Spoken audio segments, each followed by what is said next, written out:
الله الرحمن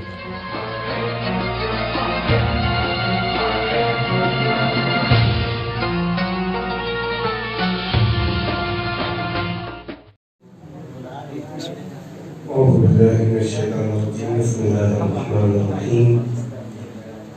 مومن اکرام، طلاب ذوی احترام، آج کی مجلس مرحومہ شکیلہ فاطمہ کے احسان ثواب کے لیے حسینیہ بالفضل قوم المقدسہ میں منعقد کی جا رہی ہے، اور سب سے پہلے میں تلاوت کلام پاک کے لیے عالی جناب مولانا فرزان صاحب قبلہ بارہمنوی سے گزار ہوں کہ وہ رونق افروز منبر ہوں اور تلاوت کلام ربانی کے فرائض انجام دیں۔ آپ حضرات سے گزارش ہے مل جل کر بآواز بلند صلوات سے استقبال فرمائیں۔ اللہم صل علی محمد و آل محمد۔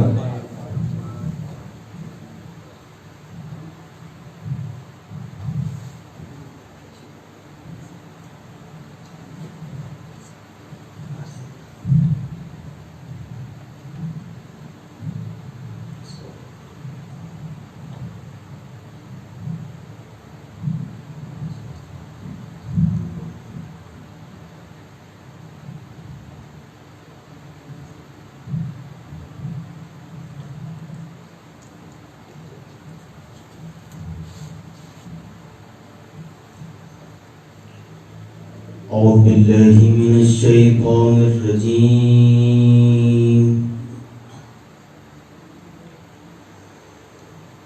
بسم الله الرحمن الرحيم.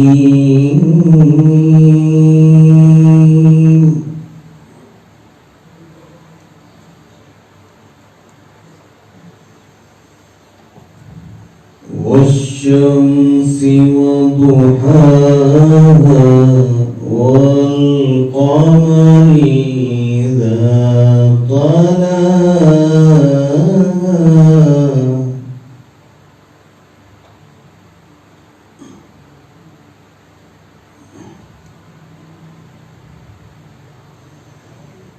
والشمس وضحاها والقمر إذا تلاها والنهار إذا جلاها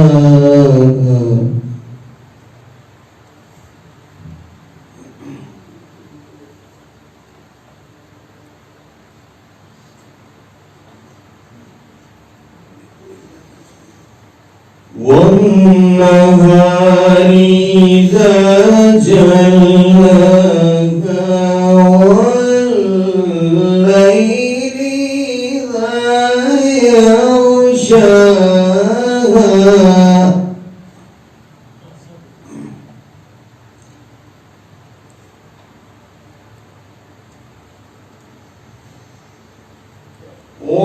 والليل إذا يغشاها والسماء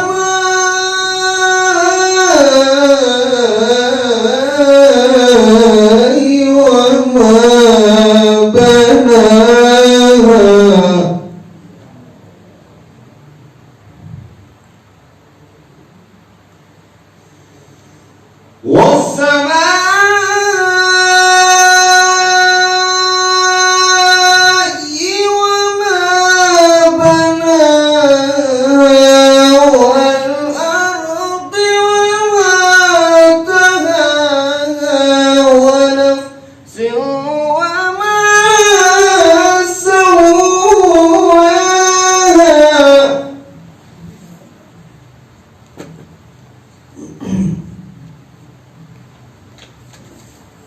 ونفس وما سواها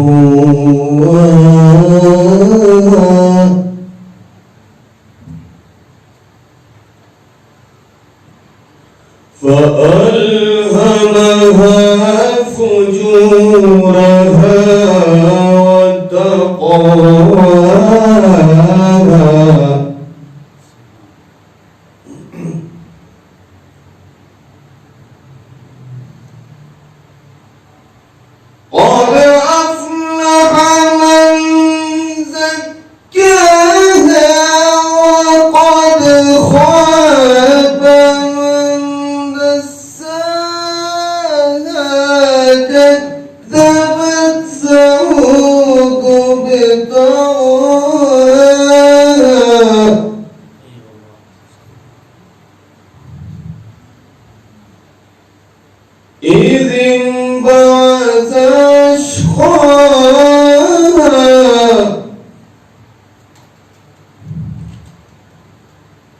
إذ انبعث أشقاها فقال لهم رسول الله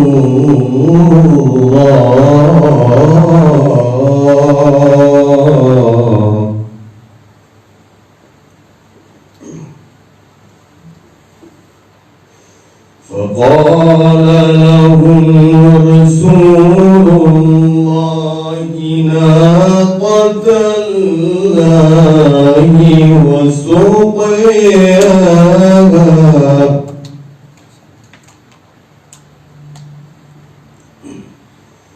فكذبوه فعقروها فدمدم عليهم ربهم بذنبهم فسواها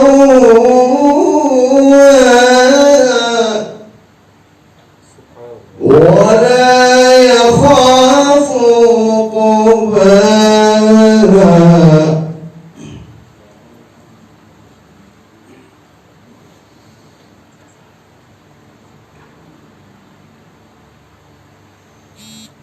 بسم الله الرحمن الرحيم إنا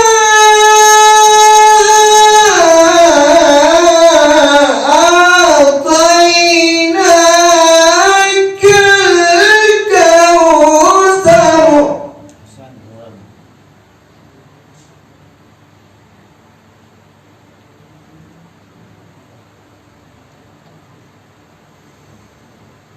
بسم الله الرحمن الرحيم إنا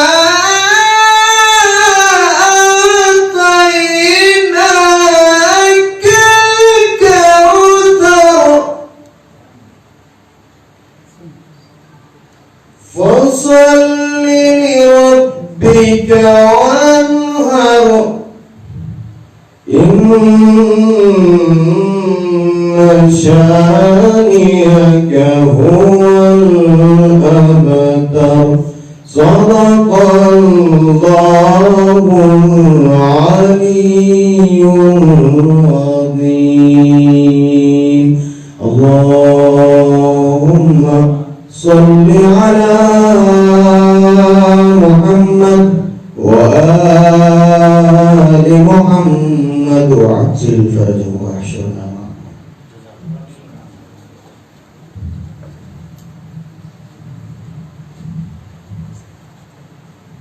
جزاکم اللہ. یہ تھے جناب مولانا فرزان صاحب اللہ باربنکوی جو بہترین انداز میں تلاوت کلام پاک فرما رہے تھے. آئیے حضرات اس شعر کے ساتھ میں مدح اہل بیت علی جناب مولانا مختار حیدر صاحب کو آواز دوں گا. شاعر کہتا ہے کہ سر جو شبیر کی چوکھٹ پہ جھکا دیتا ہے، سر جو شبیر کی چوکھٹ پہ جھکا دیتا ہے، اپنی پاکیزہ طبیعت کا پتہ دیتا ہے. سر جو شبیر کی چوکھٹ پہ جھکا دیتا ہے، اپنی پاکیزہ طبیعت کا پتہ دیتا ہے. اور ہم اگر چاہیں تو جنت کا بھی سودا کر لیں، اتنا سرمایہ ہمیں فرش عزا دیتا ہے، اتنا سرمایہ ہمیں فرش عزا دیتا ہے. آئیے اشارہ کے ساتھ میں گزارش گزار ہوں ہمارے جناب مولانا مختار حیدر صاحب سے، آپ حضرات سے گزارش ہے مل جل کر آواز کریں، صلوات سے استقبال فرمائیں.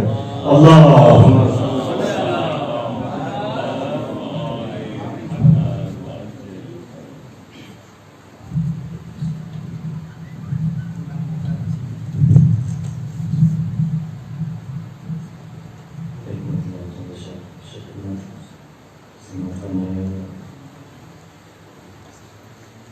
کیا خبر تھی ہم کو اتنی ناتواں ہو جائیں گے، کیا خبر تھی ہم کو اتنی ناتواں ہو جائیں گے. یہ ہمارے دست و پا ہم پر گرا ہو جائیں گے، یہ ہمارے دست و پا ہم پر گرا ہو جائیں گے۔ اور شعر ہونے کا ذرا آج جو چلتے ہیں تر کر تیر کی مانند لوگ، کل انہی کو دیکھنا چھپ کر کما ہو جائیں گے، کل انہی کو دیکھنا جھک کر کما ہو جائیں گے۔ آزمائش میں پڑیں گے گزر لوگوں کی طرح، آزمائش میں پڑیں گے گزر لوگوں کی طرح، چلتے چلتے ہم بھی صرفِ انتہا ہو جائیں گے، چلتے چلتے ہم بھی صرفِ انتہا ہو جائیں گے، راکھ کر دے گا جلا کر ایک دن سوزے حیات، راکھ کر دے گا جلا کر ایک دن سوزے حیات، دیکھتے ہی دیکھتے ہم سب دھواں ہو جائیں گے، دیکھتے ہی دیکھتے ہم سب دھواں ہو جائیں گے۔ کچھ دنوں تک لوگ دیکھیں گے میری تصویر کو، کچھ دنوں تک لوگ دیکھیں گے میری تصویر کو، ہوتے ہوتے بھول بسری داستاں ہو جائیں گے، ہوتے ہوتے بھول بسری داستاں ہو جائیں گے۔ اور یہ شعر دیکھیں حضرات، حب اہل بیت ہی تو زندہ رکھے گی ہمیں، حب اہل بیت ہی تو زندہ رکھے گی ہمیں،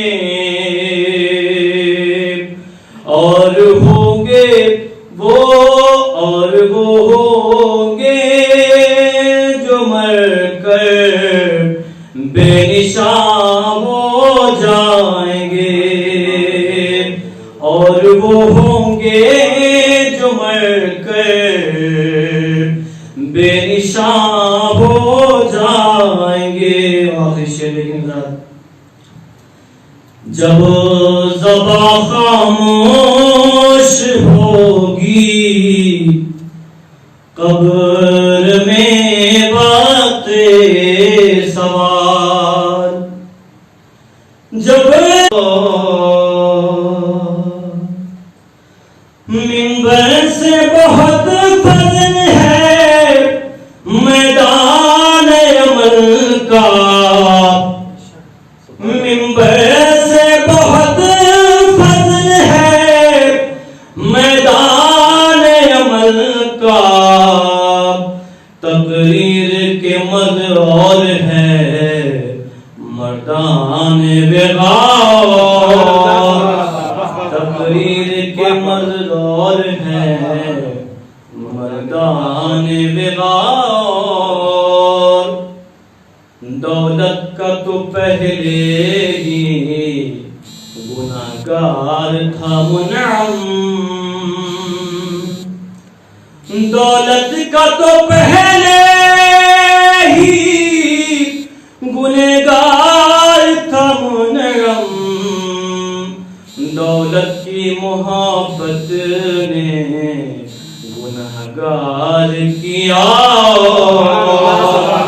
دولت کی محبت نے گنہگار کیا۔ یہ وہم سا ہوتا ہے مجھے دیکھ کے ان کو، یہ وہم سا ہوتا ہے مجھے دیکھ کے ان کو، سیرت کا خدا اور ہے سورت کا خدا، سیرت کا خدا اور ہے سورت کا خدا۔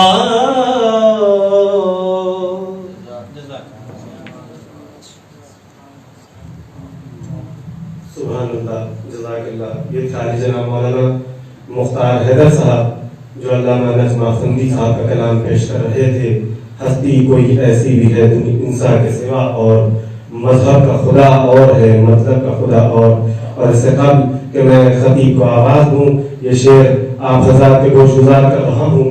شاعر کہتا ہے کہ دل یہ بولا کہ وفاؤں کا قصیدہ لکھو، دل یہ بولا کہ وفاؤں کا قصیدہ لکھو، دل یہ بولا کہ وفاؤں کا قصیدہ لکھو، پیاس کی جیت شکست دل دریا لکھو، دل یہ بولا کہ وفاؤں کا قصیدہ لکھو، پیاس کی جیت شکست دل دریا لکھو۔ اور کیا لکھوں حضرت عباس کو جب میں نے کہا، کیا لکھوں حضرت عباس کو جب میں نے کہا، فاطمہ بولی کہ اس کو میرا بیٹا لکھو، فاطمہ بولی کہ اس کو میرا بیٹا لکھو۔ آئیے نہشار کے ساتھ بڑے ادب و احترام کے ساتھ میں گزار ہوں حجت الاسلام والمسلمین عالی جناب مولانا ذیشان حیدر صاحب کے حوالے سے کہ وہ تفوز ممبر ہوں۔ آپ حضرات سے گزارش ہے مل جل کر بابانگت صلوات سے استقبال فرمائیں۔ اللہم صل علی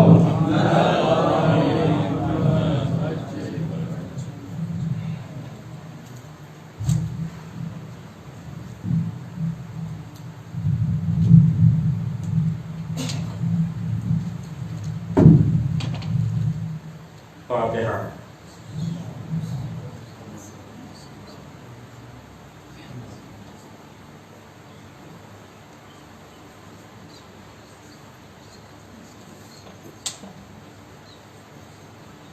لا حول ولا قوة إلا بالله العلي العظيم۔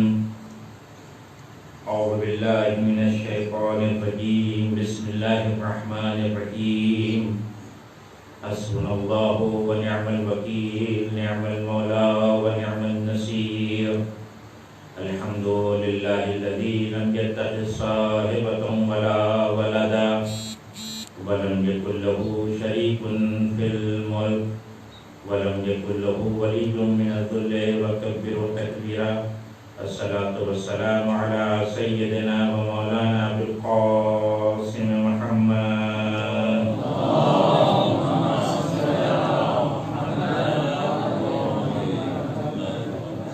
وعليه الطيبين الطاهرين المعصومين المظلومين، ولعنة الله على أعدائهم أجمعين۔ أما بعد، فقد قال الله الحكيم في كتابه الكريم وهو أصدق الصادقين۔ بسم الله الرحمن الرحيم۔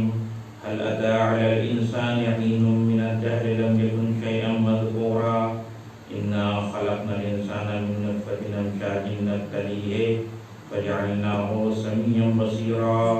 إنا هديناه السبيل إما شاكرا وإما كفورا صلى الله عليه وسلم.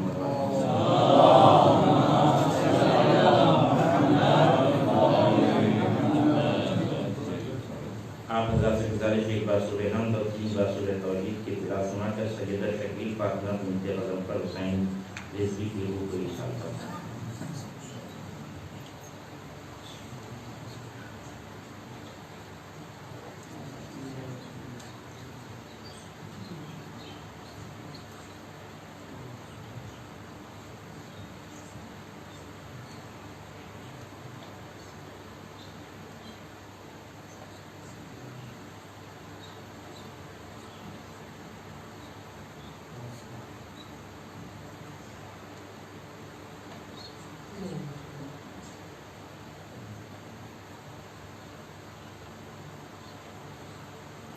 صلوات پر محمد و آل محمد.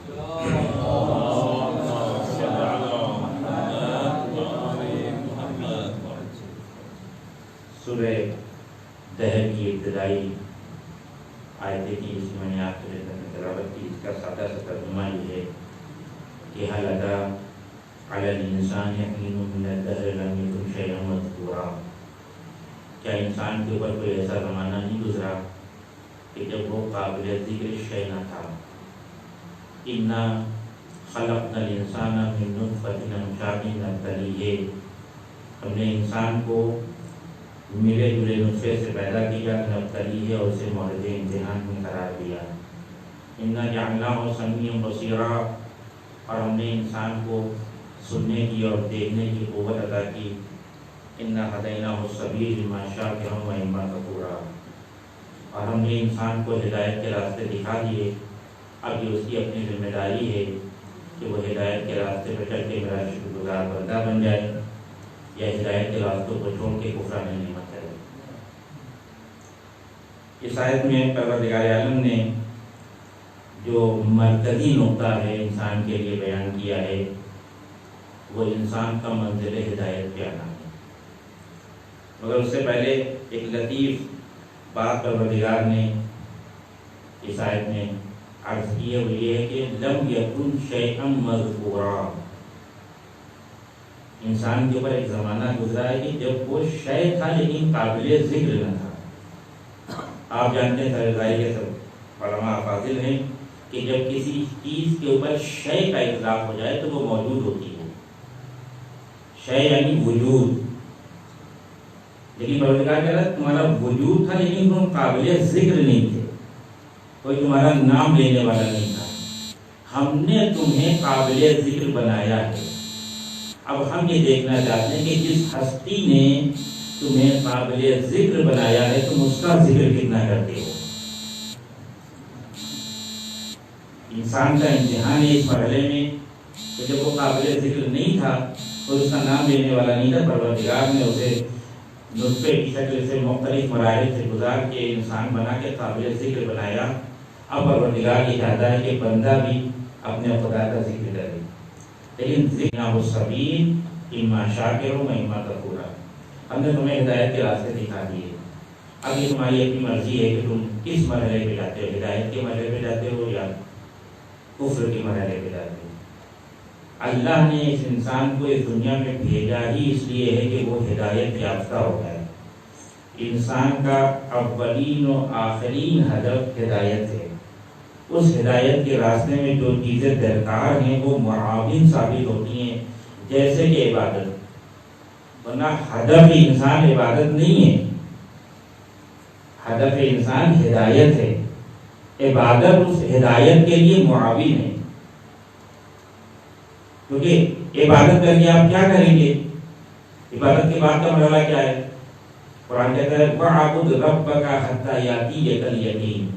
اتنی عبادت کرو اپنے پروردگار کی, اتنی عبادت کرو کہ تم منزل یقین پہ آ جاؤ. تو عبادت کا ہدف ہے منزل یقین پہ آنا. لیکن ابھی یہ منزل ختم نہیں ہوئی یہاں سے. یہیں سے تو منزلیں شروع ہوتی ہیں انسان کی. پھر وہ رضا اور تسلیم اور اطمینان یہ سارے منازل ہیں کہ انسان کو طے کرنا ہے. اور پھر وہ آخری منزل کی جب ہدایت کے راستے کو طے کر کے پروردگار کی بارگاہ میں جا رہا ہے انسان. کچھ دیر آپ کی خدمت میں اسی ہدایت سے متعلق کچھ باتیں عرض کرنا ہے. کہ پروردگار عالم نے اس کائنات میں ہدایت کے نظام کو جو قائم کیا ہے وہ ہدایت کا نظام پہلا مرحلہ یہی ہے گفتگو کا کہ وہ ہدایت کا نظام انسانوں کے لیے ہے، غیر انسان کے لیے نہیں۔ اللہ کی دوسری مخلوقات بھی ہمارے اور آپ کے ساتھ زندگی گزارتی ہے، جانور ہمارے ساتھ آپ کے ساتھ ہیں، ہمارے ساتھ ہیں، زندگی گزارتے ہیں، لیکن اس ہدایت کا تعلق انسانوں سے نہیں ہے، جانوروں سے نہیں ہے۔ کوئی ہو سکتا ہے کہ کہنے نہیں جانوروں کو بھی ہدایت، ہاں وہ ہدایت تکوینی ہے، تشریعی نہیں ہے۔ کسی جانور سے یہ پروردگار حساب و کتاب نہیں کرے گا کہ تم فلاں کے کھیت میں بغیر اجازت کے کیوں چلے گئے۔ یہ سارا حساب و کتاب ہم انسانوں سے ہے، کیونکہ اللہ نے ہدایت کا سارا نظام انسان کے لیے رکھا ہے، حیوانوں کے لیے رکھا ہے۔ اللہ نے ہدایت کا سارا نظام ہمارے اور آپ کے لیے رکھا ہے، فرشتوں کے لیے نہیں رکھا، ان کو ہدایت کی ضرورت نہیں ہے، ان کا مسئلہ چل رہا ہے، وہ جیسے پروردگار نے پیدا کر دیا ویسے وہ آگے بڑھتے چلے جا رہے ہیں، ان کو راستے معلوم ہیں، وہاں شیطان آنے والا نہیں بہکانے کے لیے۔ ساری مشکل ہمارے اور آپ کے ساتھ کی ہدایت کے راستے میں کہیں نہ کہیں شیطان کھڑا ہوا ہے۔ ادھر میں جگہ مجلس پڑھنے کے لیے گیا تو مجھ سے پہلے ایک صاحب اشعار پڑھنے کے لیے آئے اور انہوں نے یہ کہا کہ اپنے اشعار میں وہ مضمون میں بیان کر رہا ہوں، یہ مجھے یاد نہیں ہے، کہ اگر شیطان سے بچنا ہے تو علی کے راستے پہ آ جاؤ، اگر علی کے راستے پہ آ گئے تو تم شیطان سے بالکل سیف ہو جاؤ گے۔ یہ ان کا اپنا نظریہ تھا۔ اس کے بعد پھر مجھے بلایا گیا ایک مجلس کے لیے تو میں نے یہ کہا کہ یہ ان کا اپنا نظریہ، لیکن یہ یاد رکھیے کہ جتنا خطرہ شیطان کا علی کے راستے پہ کسی اور راستے پہ ہے ہی نہیں۔ معاویہ کے راستے پہ شیطان آپ کو نہیں ملے گا، وہاں ضرورت نہیں ہے شیطان کو ملنے کی۔ ساری مشکل ہدایت کے راستے پہ ہے شیطان کی، کہ اگر ہدایت کے راستے پہ آئیں گے تو جگہ جگہ شیطان ملے گا اور آپ کو بہکائے گا اور آپ کو گمراہ کرے گا، چھوٹی چھوٹی باتوں کے لیے۔ بالکل کیا کریں گے مجلس جا کر، کیا پڑھ دیں گے مولانا مجلس میں، سب کچھ تو ہم کو معلوم ہے، آ گیا شیطان۔ مجلس میں صرف انسان اس لیے نہیں جاتا کہ کچھ معلوم ہو جائے، اور واقعی کبھی کبھی ایسا ہوتا ہے کہ جو کچھ مولانا بیان کرتے ہیں وہ سب پتا ہوتا ہے۔ مجلس میں آدمی اس لیے آتا ہے کہ ہماری مجلس میں ہمارے ساتھ فرشتے بھی شریک ہوتے ہیں، یہ شرف انسان کو مل جاتا ہے کہ کچھ دیر ملکوت میں بیٹھ جاتا ہے آ کر۔ ہمیشہ ایسا نہیں ہے کہ کوئی ضروری نہیں ہے کہ مجلس سے مل جائے، معصومین کی ہمراہی مل جائے، یہ سب سے بڑا شرف ہے ہمارے اور آپ کے لیے۔ سب سے بڑا جو شیطان کا خطرہ ہمارے اور آپ کے لیے ہے وہ ہے ہی اہل بیت کے راستے پہ۔ اس نے کہا بھی یہ کہ ہم بہکائیں گے، ہر کسی کو نہیں بہکائیں گے، تیرے بندوں کو بہکائیں گے جو تیرے بندے ہوں گے۔ تو یہ ایک مسئلہ، لیکن ہدایت کے مسئلے میں دو چیزوں پر توجہ کرنا بہت ضروری ہے۔ وہ یہ کہ مرحلے ہدایت میں سنسیت کا ہونا بہت ضروری ہے۔ جو ہدایت کے لیے آیا ہے اور جس کو ہدایت دی جا رہی ہے، دونوں میں سنسیت ہونا چاہیے جنسیت کے اعتبار سے۔ فرشتے ہماری ہدایت نہیں کر سکتے، ممکن نہیں ہے۔ جنات بھی ہماری ہدایت نہیں کر سکتے، حیوانات کی تو باقی نہیں ہے، سب پہ ربطی نہیں۔ ہماری ہدایت کے لیے انسان کا ہونا شرط ہے، اور یہ مرحلہ قرآن نے بیان کیا ہے۔ ابتدائے تبلیغ رسالت میں عرب یہی سمجھتے تھے، ما لہذا الرسول یاکل الطعام ویمشی فی الاسواق، یہ کیسا رسول ہے جو راستے میں چلتا ہے کھاتا پیتا ہے۔ وہی سمجھتے تھے کہ جو ہماری ہدایت کے لیے آیا ہے اسے کھانا پینا نہیں چاہیے، اسے لباس نہیں پہننا چاہیے، اسے سڑکوں پہ نہیں نکلنا چاہیے۔ لیکن پروردگار کہتا ہے کہ ہدایت کے لیے سنسیت کا ہونا شرط ہے۔ جب پہلے ہادی حرام کاموں سے بچے گا تو کہے گا کہ حرام کاموں سے بچو۔ صبح کا وقت ہو، جاڑا ہو، برف گر رہی ہو، آدمی کمبل کے اندر سو رہا ہو اور جناب جبریل آ جائیں اٹھانے کے لیے کہ سرکار اٹھیے 2 رکعت نماز پڑھیے، اور آپ پلٹ کے جبریل سے کہیں گے آپ کو ٹھنڈک لگتی ہے؟ ٹھنڈک سے ہمارا کیا ربط ہے، ہم اس وادی کی مخلوق نہیں ہے۔ تو کیا کہیں گے آپ کہ پہلے آپ کو ٹھنڈک لگ رہی ہوتی، آپ اٹھ کے 2 رکعت نماز پڑھتے، تب آپ کو حق تھا کہ ہم کو اٹھاتے 2 رکعت کے لیے۔ اللہ نے رسول کو ہادی بنا کے بھیجا کہ آپ پہلے ساری رات عبادت کریے، پھر بندوں کو 2 رکعت کے لیے اٹھائیے، تاکہ عمل کے اندر بھی سنسیت پیدا ہو جائے، جنسیت میں بھی سنسیت پیدا ہو جائے۔ ہمارے مسئلہ یہ ہے کہ ہم یہ چاہتے ہیں کہ ہمارے کہنے سے سب بعمل ہو جائے، اور ہم خود تو ساری کوشش یہی ہوتی ہے کہ فلاں صاحب کی ہدایت ہو جائے، اصلاح ہو جائے۔ ایسے ہوتی نہیں، کبھی ہوئی نہیں ہے۔ ہر انسان اپنی خود اصلاح کرے، معاشرے کی خود بخود اصلاح ہو جائے گی. ہماری ساری کوشش ہوتی ہے کہ دوسرے کی اصلاح ہو جائے. خود اتأمرون بالبر وتنسون انفسکم، دوسروں سے کہتے ہو کہ نیکی کرو، خود تو بھول جاتے ہو. یہ عمل میں جب تک سنسیت پیدا نہیں ہوگی مرحلہ ہدایت میں ہم آگے نہیں بڑھ سکتے. یہ ایک مرحلہ. پھر قرآن کیا کہتا ہے؟ لما تقولون ما لا تفعلون کبر مقتا عند اللہ ان تقولوا ما لا تفعلون. کیوں کسی سے اس کام کو کرنے کے لیے کہتے ہو جو تم خود نہیں کرتے؟ خدا کو یہ بات بہت ناپسند ہے کہ جو کام تم خود نہیں کرتے ہو کہتے ہو دوسرے لوگ کریں. یہ ہدایت میں مانے ہی تھی. صرفیت عمل اگر نہیں ہے تو انسان ہدایت نہیں کر سکتا. یہ ایک مرحلہ ہے. صرفیت جنسیت نہیں ہے. انسانوں کو انسان ہدایت کرے گا، کوئی اور ہدایت نہیں کر سکتا. رسول اکرم صلی اللہ علیہ وسلم یا ایھا المزمل قم الليل الا قليلا، آپ نماز پڑھیے، آپ عبادت کریے، لیکن تھوڑا سا آرام کر لیجیے. رسول مرحلے ہدایت میں کس حد تک جا کے عبادت کرتے تھے، تب جا کے لوگوں سے کہتے کہ 2 رکعت نماز پڑھو. تاکہ کوئی یہ نہ کہے کہ آپ نے نماز پڑھی. رسول پوری رات نمازیں پڑھتے تھے، ائمہ پوری رات عبادت کرتے تھے، تب بندگان خدا سے کہتے تھے اب تمہیں صبح کی 2 رکعت نماز پڑھنا ہے. اور ہم خود نہ پڑھے اور دوسروں کو اٹھانے لگے. یہ ایک مشکل ہے ہدایت کے مسئلے میں. اور کیونکہ ہم ان مسائل میں زیادہ مبتلا ہوتے ہیں، عوام کو ہم سے جو شکوہ ہوتا ہے وہ بے عملی کا شکوہ ہوتا ہے. جہالت کا کم شکوہ ہے ہم سے. جہالت کا شکوہ کیا کریں گے؟ خود جاہل ہو دوسروں کو کیسے پہچانے کے لیے گاڑی لے کے جائے نہیں. لیکن مسئلہ عمل میں آ جاتا ہے کہ مولانا صاحب بے عمل ہے معاذ اللہ. لہذا اگر مرحلے ہدایت میں اترنا ہے تو جنسیت میں بھی صنفیت ہونا چاہیے، عمل میں بھی صنفیت ہونا چاہیے. پہلے ہم خود عمل کریں، پھر لوگوں سے کہیں یہ عمل تمہیں کرنا ہے. ایک سب آپ نے محمد وآل محمد پہ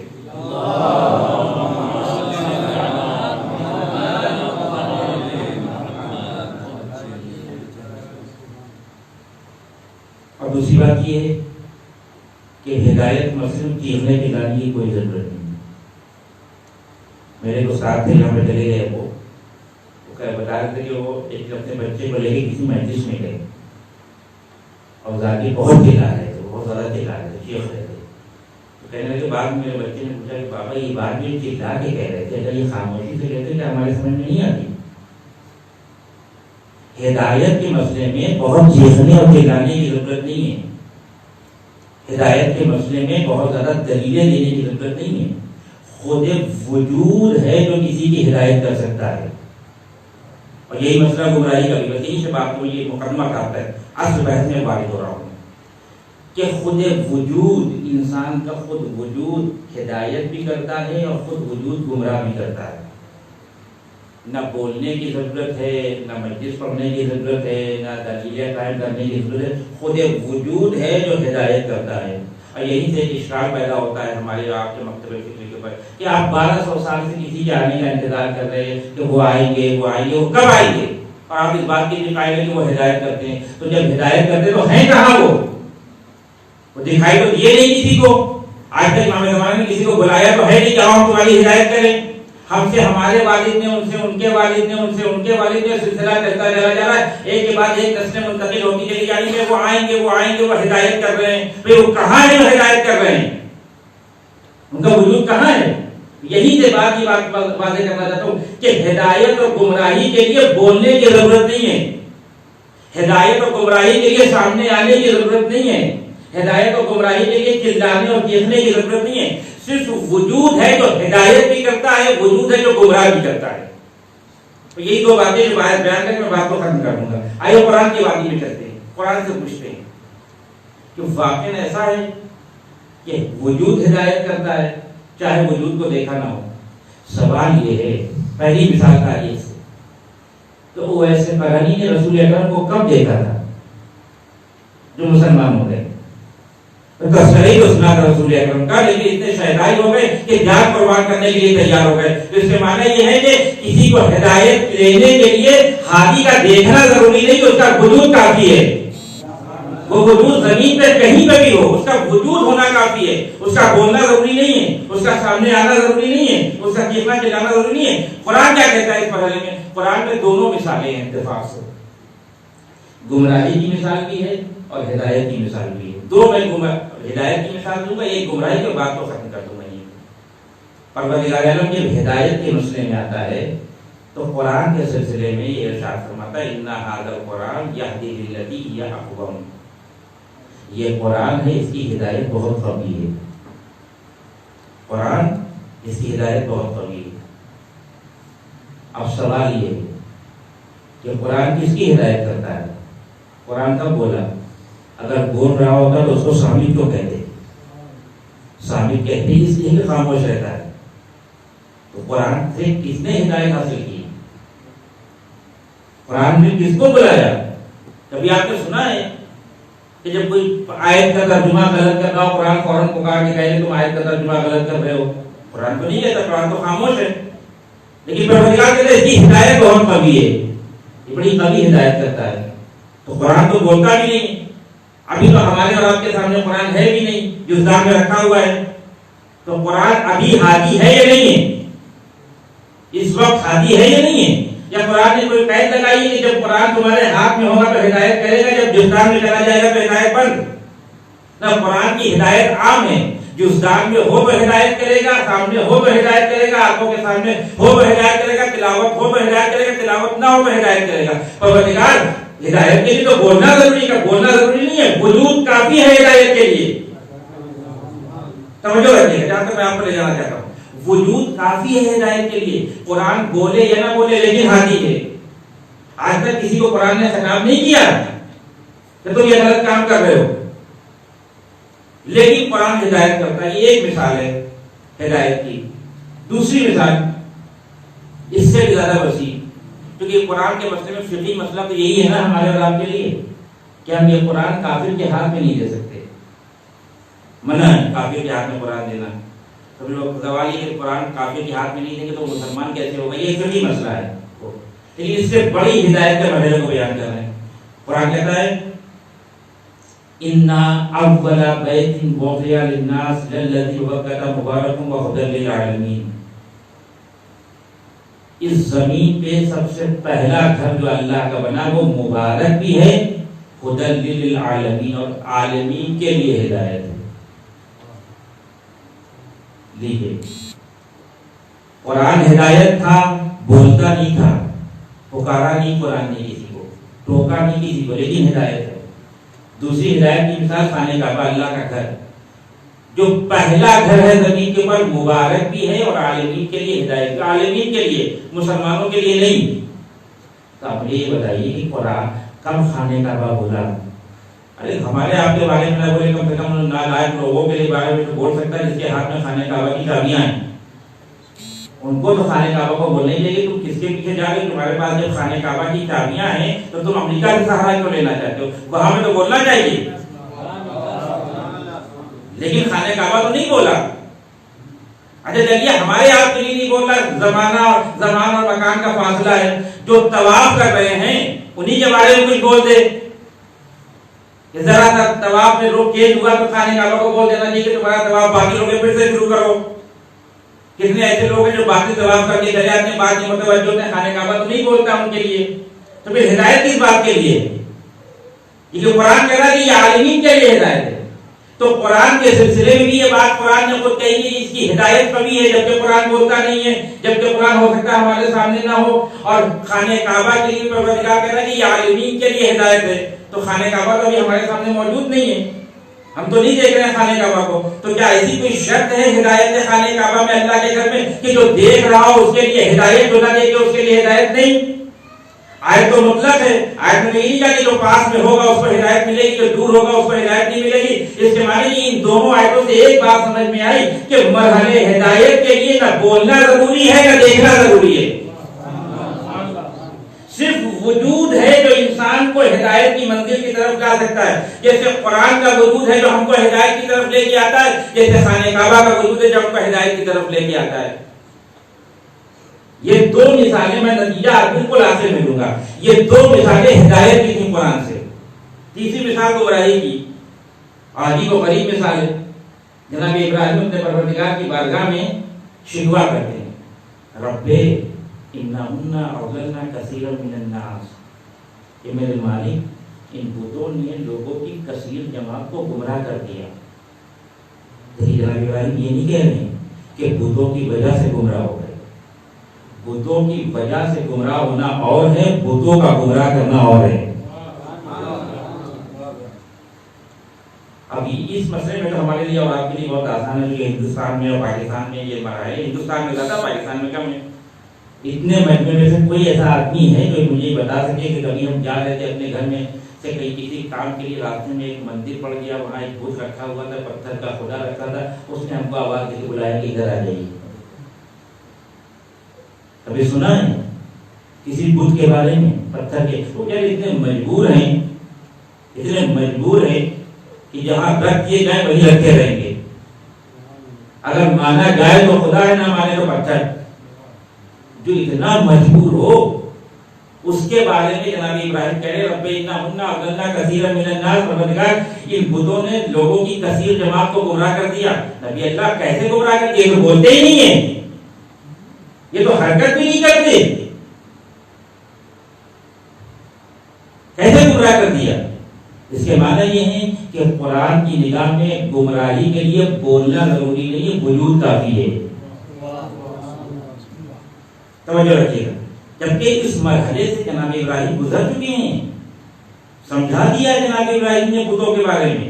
اور یہی کمال ہے ہادی کا، ہدایت کے مرحلے میں آ کر اپنی علمیت ثابت نہیں کرنا ہے، سامنے والے کے ذہن کے اعتبار سے دلیلوں کو پیش کرنا ہے.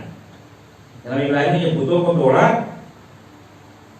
تو وہ سارا واقعہ آپ کو پتا. میں صرف ایک نقطے کی طرف اشارہ کرنا چاہتا ہوں جو اس میں ہم ضعیف ہیں، اور اسی مرحلے میں آ کر ہمارے مشکل آ جاتی ہے. جب وہ پوری قوم آئی جناب ابراہیم کے پاس اور آ کے کہتی ہے تم نے توڑا ہے، تو جناب ابراہیم نے کیا کہا کہ مجھ سے کیوں پوچھتے ہو بھائی، جب اپنے بڑے والے کو پوچھو، وہ بتائے گا تم کو. اچھا ہم آپ ہوتے تو کیا کہتے؟ ہاں ہم نے توڑا، کیا کر لیں گے آپ؟ تو نہیں کریں گے کیا؟ پھر لا کے رکھ دیں گے بت. میں کہا پھر رکھیے گا، تنہائی ہوگی، ہم پھر توڑ دیں گے. ہم توڑتے رہیں گے، وہ رکھتے رہیں گے، مسئلہ ختم نہیں ہوگا. جناب ابراہیم نے کہا کہ ہم کو اس سے کوئی ذاتی دشمنی نہیں، ہم کو ان کا مسئلہ ختم کرنا ہے، گرہ کھولنا ہے، گرہ باندھنا نہیں ہے. یہ مرا ہے. ہم ممبر سے کبھی کبھی ایسی باتیں کرتے تھے گرہ اور ٹائٹ ہو جاتی ہے، مسئلہ اور پیچیدہ ہو جاتا ہے. جناب ابراہیم نے کہا ہم کو مسئلے کو پیچیدہ نہیں کرنا، مسئلے کو کھول دینا ہے. جب آ کے کہا کہ کیا کیا آپ نے، کہا میں کیا کروں، جائے اپنے بڑے والے سے پوچھو. تو انہوں نے کیا کہا تو اس سے کیا پوچھیں گے. دیکھیے یہ مسئلے کو حل کرنا ہے جناب ابراہیم. کیا وہ کیوں نہیں پوچھ سکتے بھائی آپ؟ کہ وہ تو بولتے ہی نہیں ہیں. ایک بات آ رہی تمہیں گمراہ کرنے کی، وہ تو بولتے ہی نہیں ہیں. جناب ابراہیم کا عجیب انسان ہو تم لوگ، جو خدا اپنے جیسے چھوٹے چھوٹے خداؤں کی حفاظت نہ کر سکے تنہائی میں، وہ تمہاری کیا حفاظت کرے گا؟ یہ بات سمجھ میں آ رہی ہے. کیونکہ بات تو یہ صحیح کہہ رہے ہیں کہ جب تنہائی ہو گئی اور یہ اپنے کو نہ بچا سکے تو جب ہمارے پر مشکل آئے گی ہمیں کیا بچائیں گے؟ لیکن مسئلے کو حل کر دیا جائے، پیچیدہ نہیں کیا. جو گرہ بنی ہوئی تھی اس کو کھول دیا. ممبروں سے گرہوں کو کھولنا ہے، باندھنا نہیں ہے. مسائل کو پیچیدہ نہیں کرنا ہے، مسائل کو حل کرنا ہے. جیسے جناب ابراہیم نے اپنی قوم کے لیے حل کیا، تو جناب ابراہیم نے پروردگار تو دیکھ رہا کہ ان بتوں نے انسانوں کی کثیر جماعت کو گمراہ کر دیا. بت کبھی نہیں بولتے، کبھی نہیں پکارتے، کبھی کسی سے نہیں کہتے آگے ہمارے سامنے سجدہ کرو. کرو تو بہتر، نہ کرو تو بہتر. کوئی کسی کے بگڑنے والا نہیں ہے. لیکن پھر جو قرآن کہہ رہا ہے کہ بتوں کی وجہ سے انسان گمراہ ہوئے، تو اس کے معنی یہ ہے کہ مرحلے ہدایت میں بھی بولنے کی ضرورت نہیں ہے، فقط وجود ہے جو گمراہ کرتا ہے، وجود ہے جو ہدایت دیتا ہے. یہ دو مثالیں میں نے قرآن سے پیش کی. جملہ سنیے گا کہ جب مرحلے ہدایت آیا تو قرآن نے دو مثالیں پیش کی. خانہ کعبہ کی مثال پیش کی، قرآن کی مثال کی پیش کی. یہ دونوں ہدایت کرتے ہیں. اور جب مرحلے گمراہی آئی تو بتوں کی مثال پیش کی کہ یہ پتھر گمراہ کر دیتے ہیں لوگوں کو. پروردگار آواز دینا چاہتا ہے کہ مرحلے ہدایت اور گمراہی میں اس بات کے منتظر نہ رہنا کہ کوئی بول کے تمہیں بلائے گا. ہو سکتا ہے وجود ہی گمراہ کر دے اور وجود ہی ہدایت کر دے. اب یہی مسئلہ ہمارے اور آپ کے ساتھ یہ اشکال ہوتا ہے کہ آپ کے امام تو پردے غیب میں ہیں، ہدایت کیسے کرتے؟ ہم نے کہا جس طرح قرآن ہدایت کرتا ہے، جس طرح خانہ کعبہ ہدایت کرتا ہے، ویسے ہی وہ پردے میں رہ کے ہدایت کرتے ہیں. میں ایک پڑھنے کو آگے بڑھ رہا ہوں، بات تو ختم کرتا ہوں. اچھا ہو سکتا ہے کوئی صاحب یہ کہیں کہ جب آپ قرآن کو ہاتھ میں لیتے ہیں تو ہدایت کرتا ہے، اگر قرآن کی ذات میں چلا جائے تو اب جزدان کے بعد ایک باکس بنایا جاتا اس میں رکھ دیا جائے، پھر اب ایک مہینہ دو مہینہ اگر قرآن کو نکال کے پڑھانا جائے پھر تو آپ کیا کہیں گے؟ تو مولانا ایک جزدان کیا، اگر قرآن کے اوپر 10 جزدان بھی چڑھا دیے جائیں تو یہ ہدایت کرے گا۔ میں کہا خانہ کعبہ بھائی اول تاریخ سے تو خانہ کعبہ کے اوپر وہ پردہ تو آیا نہیں، تو خلاف تو نہیں آیا، مختلف ادوار گزرے خانہ کعبہ کی تاریخ کے، اس کے بعد یہ خانہ کعبہ کے اوپر پردہ آیا، خلاف ڈالا جاتا ہے جو رسم ہے۔ تو ہو سکتا ہے وہ یہ کہے کہ جب تک خانہ کعبہ کے اوپر پردہ نہیں پڑا تھا اس وقت تک خانہ کعبہ ہدایت کرتا تھا، اب یہ جب پردہ پڑ گیا تو اب یہ ہدایت نہیں کرتا۔ کوئی کہے گا مسلمان؟ ہر مسلمان یہ ہے کہ ایک پردہ کیا، اگر خانہ کعبہ کے اوپر 1000 پردے بھی ڈال دی جائیں تو خانہ کعبہ ہدایت کرے گا۔ میں نے کہا کیوں؟ اس لیے کہ جو اللہ کی طرف سے ہادی بنتا ہے وہ پردے میں جا کے بھی ہدایت کرتا ہے، اس کی ہدایت میں فرق نہیں ہے کہ وہ پردے کے باہر ہو یا پردے کے اندر ہو، وہ سامنے اس کا وجود ہو یا پس کچھ منظر میں ہے کہ پس منظر میں، فرق نہیں کرتا۔ اگر وہ اللہ کی طرف سے ہادی بنا کے بھیجا گیا ہے، ہادیان الہی کی صفت یہ ہے کہ وہ سامنے ہو تو ہدایت کریں، وہ پس پردہ ہو تو ہدایت کریں، وہ بولے تو ہدایت، وہ خاموش رہے تو ہدایت۔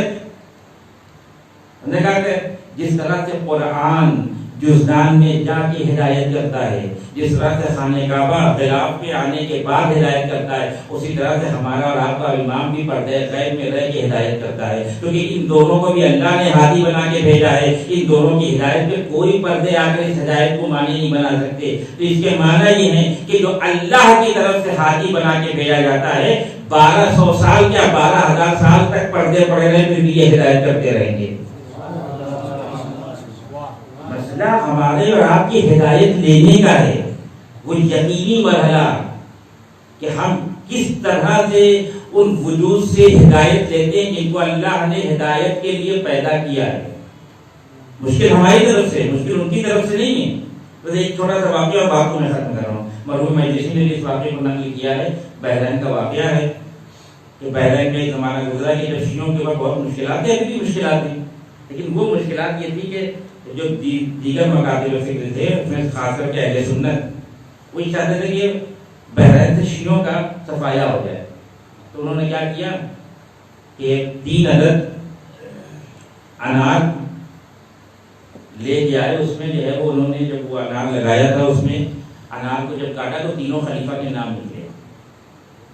دیکھیے وجود کیسے ہدایت کرتا ہے، بس یہ بات آخری بات ہے۔ اور انہوں نے آگے بادشاہ سے کہا کہ بلائیے شیعوں کو، ان کے علماء کو بلائیے، اگر وہ سچے ہیں تو ہماری اس بات کو کاٹ دیں۔ دیکھیے ہماری حقانیت کی دلیل یہ ہے کہ پھلوں پہ ہمارے خلیفوں کا نام لکھا ہوا ہے، توجہ رکھیے گا۔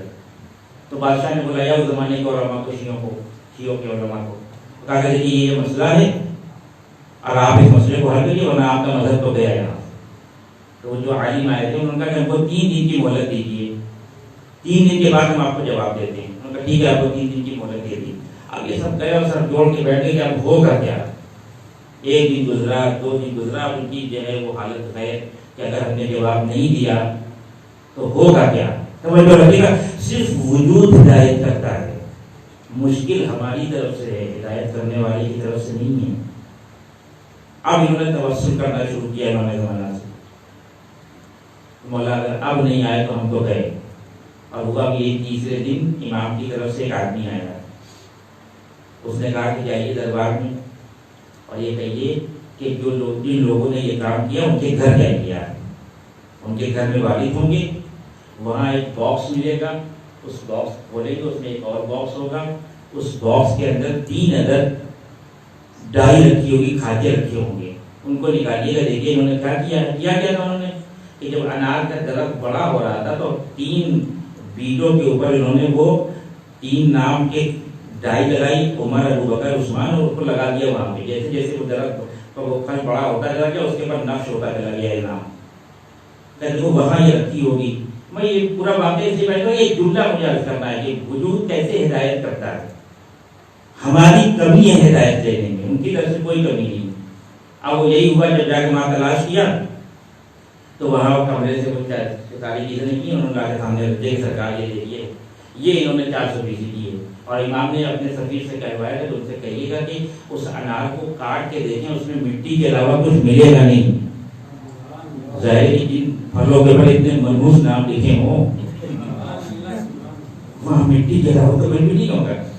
اور وہی ہوا کہ جب وہ کاٹے گئے پھل تو وہاں سے مٹی اور مسئلہ حل ہو گیا، اور شیعوں کی کا وجود بحرین میں محسوس ہو گیا. بس جو اصل بات ہے غور کرنا ہے، وہ جو آیا تھا امام کی طرف سے یہ باتیں بتانے کے لیے، اس عالم نے ان سے یہ پوچھا کہ سرکار اگر مدد ہی کرنا تھی تو یہ 3 دن کے بعد کیوں؟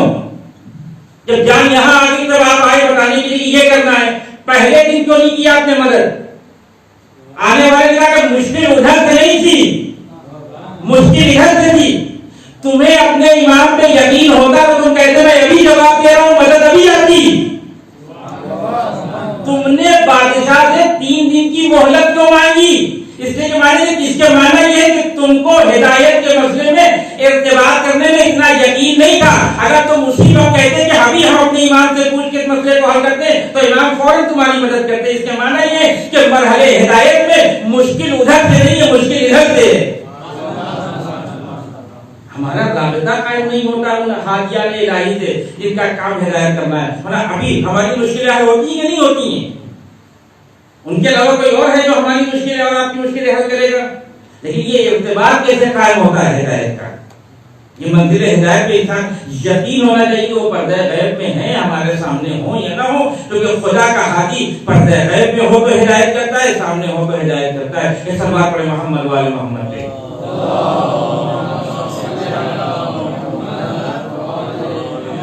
بس میں نے بات کو ختم کیا. سنخیت عمل اور سنخیت جنسیت ہونا ہدایت کے لیے ضروری ہے. اگر یہ نہیں ہوئی تو انسان ہدایت حاصل نہیں کر سکتا. نہ دیکھیں ہم شام زمانہ کو، لیکن وہ ہماری ہدایت کر رہے ہیں، اور انہی کی ہدایت کی وجہ سے ہم اور آپ باقی ہیں. ہمارا آپ کا وجود انہی کی ہدایت کی وجہ سے. مرحوم شیخ مفید کو جو نامہ لکھا تھا امام زمانہ نے، اس میں کہا تھا انا غیر محملین لمراعاتکم، تم یہ نہ سمجھنا کہ ہم تمہارے حالات سے واقف نہیں، ہمیں پل پل کی خبریں ہیں تمہاری. اگر ہم تمہارے حالات سے واقف نہ ہو تو یہ زمانہ تمہیں تباہ و برباد کر دے. کہ تمہارا وجود زمین کے اوپر اس بات کی دلیل ہے کہ کوئی ہادی ہے جو پردے میں رہ کے تمہاری حفاظت کر رہا ہے. نہ دیکھیں کوئی مسئلہ نہیں ہے، لیکن مرحلے ہدایت پہ یقین ہونا چاہیے ہم کو، اس مرحلے پہ آ کر کے کوئی ہماری ہدایت کر رہا ہے. یہ ہدایت زندگی کے آخری مرحلے تک ہے. نظام کائنات، انسانی نظام جو ہے اسی ہدایت کے بعد. ایسا نہیں ہے ہم یہ سمجھتے ہیں کہ جب آرام میں عیش و آرام میں ہوں گے تو ہدایت کی ضرورت ہے، اور جب مشکلات آئے گی تو دین کا دامن چھوڑ دینا چاہیے. ایسا نہیں ہے. اہل بیت نے ہم کو یہ تعلیمات نہیں دی ہے. کربلا میں جو سخت ترین مرحلہ آیا ہے، کربلا کے اتنے پورے واقعات کو اگر آپ غور سے دیکھیں، قربانیاں پیش کرنا کوئی معمولی کام نہیں ہے. لیکن امام حسین نے قربانیاں پیش کی، اپنے احبا کی، انصار کی، دوستوں کی، اپنے بچوں کی قربانی کی. لیکن کربلا کا سب سے خطرناک مرحلہ کون سا ہے؟ اس کے لیے بعض افراد یہ کہتے ہیں، علماء یہ کہتے ہیں کہ اگر کربلا کو مجسم کر دیا جائے، پھر سے وہ زمانہ پلٹ کے آ جائے اور یہ پورے واقعات پھر سے دہرائے جائیں اور چاہنے والوں کو دکھایا جائے، تو عصر عاشور سے پہلے تو دیکھنے کی قوت ہے آنکھوں میں. لیکن عصر عاشور کے بعد جو کچھ کربلا میں ہوا انسان دیکھ نہیں سکتا، مر جائے گا. عصر عاشور کے بعد جو کربلا میں مرحلہ پیش آیا، امام حسین کی شہادت کے بعد جو کربلا میں مرحلہ پیش آیا، بس 2-3 منٹ کے مسائل. ہدایت کسی مرحلے میں ہم چھوڑ نہیں سکتے. ہدایت کو کیا پیغام دیا جناب زینب سلام اللہ علیہ نے. ایک طرف صاحب جانتے ہیں کہ حسین کو زینب سے زیادہ کوئی نہیں کہتا ہے. جب وقت آخر سرکار سید الشہداء آئے ہیں خیمے میں اور بہن سے کہا کہ بہن خدا حافظ میں جا رہا ہوں، اور جناب زینب کا بھیا آپ بھی ہم کو چھوڑ کے جا رہے ہیں، کوئی رام کوئی صحیح کوئی ہیلا ہے آپ کی طاقت جانے کا؟ تو امام حسین کا ایک طریقہ ہے بھائی، اگر تم کہو تو میں یزید کی بیعت کروں، میری جان بچ جائے گی۔ یہ انتہا چاہتی کہ اپنے بھائی کو جناب زینب، یہ جو واقعات جو زندگی کے ملتے ہیں جناب زینب کے، جب شادی ہو کے جناب عبداللہ کے گھر آئی ہیں، 3 دن کے بعد امام حسین آئے ہیں بہن سے ملنے کے لیے، دیکھا کہ ایک گھر کے ایک کونے میں بیٹھ کے جناب زینب رو رہی ہے۔ امام حسین گھبرا گئے، تمہیں کوئی تکلیف ہے یہاں، کوئی پریشانی ہے تمہیں یہاں؟ تو بھیا کوئی پریشانی نہیں، کوئی تکلیف نہیں عبداللہ کے گھر میں۔ پھر رونے کا سبب کیا ہے؟ بھیا رونے کا سبب یہ ہے کہ زندگی میں پہلی مرتبہ ایسا ہوا کہ 3 دن گزر گئے، میں نے آپ کے رخ انور کو نہیں دیکھا۔ انصاف سے بتائیے عزیزوں میرے دوستوں کہ جو بہن بھائی کو 3 دن تک نہ دیکھے، اس کی آنکھوں سے آنسو نکلائے، جب وہی بھائی رخصت آخر کے لیے آیا ہوگا تو زینب کے اوپر کیا گزر گئی ہوگی؟ اے بھیا جو خون تمہاری رگوں میں دوڑ رہا ہے وہی خون ہماری رگوں میں دوڑ رہا ہے۔ بھیا اگر تم نے دین کو بچانے کے لیے، ہدایت بشریت کے انتظام کے لیے علی اکبر کو قربان کر دیا، قاسم کو قربان کر دیا، علی اکبر کو قربان کر دیا، تو یہ بہن اپنے بھائی کو راہ خدا میں قربان کر دے گی۔ کوئی زینب سے پوچھے کہ جب حسین مقتل کی طرف جا رہے تھے تو زینب کے اوپر کیا گزری؟ لیکن عزیزو اس سے قصہ تو مرحلہ وہ ہے کہ جب حسین کا سر موقع سنا پہ ہے اور ایک بہن آگے بھتیجے کا شانہ ہلا کے کہہ رہی ہے، اے میرے لال دیکھو یہ قیامت کے آثار کیسے نمودار ہوئے ہیں، اے پھوپھی اماں ذرا خیمے کا پردہ تو ہٹائیے۔ عصر عاشور کا وہ منظر بڑا عجیب و غریب منظر ہے عزیزو۔ زینب نے خیمے کا پردہ ہٹایا، ارے بیٹے نے باپ کا سر موقع سنا پہ دیکھا، آواز دی السلام علیکم یا ابا عبداللہ۔ زینب کی مشکلیں شروع ہو گئی، فضا آگے کہتی ہے اے بی بی غضب ہو گیا، آواز دیتی زینب، آواز دیتی اے فضا اس سے بڑا غضب کیا ہوگا، میرا باجا یا مارا گیا۔ آواز دیتی نہیں نہیں بی بی میں نے ابھی سنا ہے یہ ظالم کہہ رہے تھے اپنی سواریوں سے اترنا نہیں ہے، ابھی زہرا کے لال کے لاشے کو بوال کرنا ہے۔ یہ وہ مشکل تھی جناب زینب کے لیے جس کے لیے طرف نہیں، ہائے زینب ہر طرف دوڑ رہی ہے، کوئی بھائی کو پامالی سے بچا لے، لیکن زینب کی آنکھوں کے سامنے حسین کا لاشا پامال ہو گیا۔ دوسرا مرحلہ آواز ختم ہو گئی، اب تو دوسرا مرحلہ کربلا میں شروع ہوا۔ کسی چاہنے والوں کی آنکھوں میں عزت نہیں ہے کہ اس مرحلے کو دیکھے، کسی کی آنکھوں میں یہ طاقت ہے کہ وہ علی کی بیٹی کو بے بکرا چادر دیکھ لے۔ ارے ظالموں نے خیمے کی طرف ہجوم کیا، ایک خیمے میں آگ لگاتے ہیں، بیویاں دوسرے خیمے میں، دوسرے خیمے میں آگ لگی، بیویاں تیسرے خیمے میں، ارے جب سارے خیموں میں ایک ساتھ آگ لگا دی، یہ ہے مرحلہ ہدایت۔ ارے زینب پریشان ہے، مکہ امام کے پاس آگے کہتی میرے لال میں یہ مسئلہ پوچھنے آئی ہوں، یہ بتاؤ اس خطرناک حالات میں ہم خیمے میں جل کے مر جائیں یا بے بکرا اور چادر خیمے سے باہر چلے جائیں۔ یہ مسئلہ پوچھنا اس بات کی دلیل ہے کہ جناب زینب کے خیمے میں جل کے مر جانا آسان تھا، لیکن بے بکرا اور چادر خیمے سے باہر چلا جانا مشکل تھا۔ آواز میں بولی اماں آپ تو عالم غیر معلمہ ہے، ارے آپ کو معلوم ہے جان بچانا واجب ہے۔ ارے عصر عاشور یہی وہ سب سے بڑی مشکل تھی جس کو یاد کر کے امام سجاد ہمیشہ روتے رہے، جب کسی چاہنے والے نے یہ کہا مولا شہادت تو آپ کی میراث ہے، آواز بھی تو صحیح کہتا ہے شہادت ہماری میراث ہے، لیکن کیا ماں بہنوں کے سر سے چادر کا کھینچ جانا بھی ہمارے گھر کی میراث ہے۔ ارے زینب اتفاق خیمے سے باہر نکلی، ایک ظالم آگے بڑھا، نیزے سے سر کی چادر چھینی، قرآن کا منہ کر کے کہتی ہے اے بھیا، ارے مجھے بڑا اعتبار تھا جس کا باز جیسا بھائی ہو اس کے سر سے کون چادر چھینے گا۔ اے بھیا آج تمہاری بہن بے بکرا چادر ظالموں کے سامنے کھڑی ہے، کوئی کہنے والا نہیں یہ علی کی بیٹی ہے۔ انا للہ و انا الیہ راجعون۔ پروردگار کے جواب سے محمد والے محمد کا ہماری اس مقدس سی عطا کو قبول فرما، جو لوگ مقبول کے قبضوں کو دور فرما، جو لوگ حج ذات سے مشتاق ہوں تو حج ذات سے مشرف فرما۔ علماء کرام، مراجع کرام، طلاب اسلام کے سایہ ہمارے روزگار جواسہ محمد وال محمد کا مرحومہ کے درجات میں اضافہ روزگار جواسہ محمد وال محمد کا جو لوگ اس منحوس مرض میں مبتلا ہے روزگار ان کو شفا کامل و عاجل عنایت فرما اس مرض کو دنیا سے بالکل ختم کر روزگار جواسہ محمد وال محمد کا عاشق ایمان سب کے نصیب میں ذات امام حسین قرار دے روزگار جواسہ محمد وال محمد کے نمبر دو میں تعریف فرما ہم سن کے عوام مصار میں شامل فرما ربنا وتقبل دعاء انك انت السميع العليم وتب علينا انك انت التواب الرحيم سبحان ربي وسبحان توحید کے اسماء کا سید شکیل فاطمہ بنت رسول حسین کی بھوک اور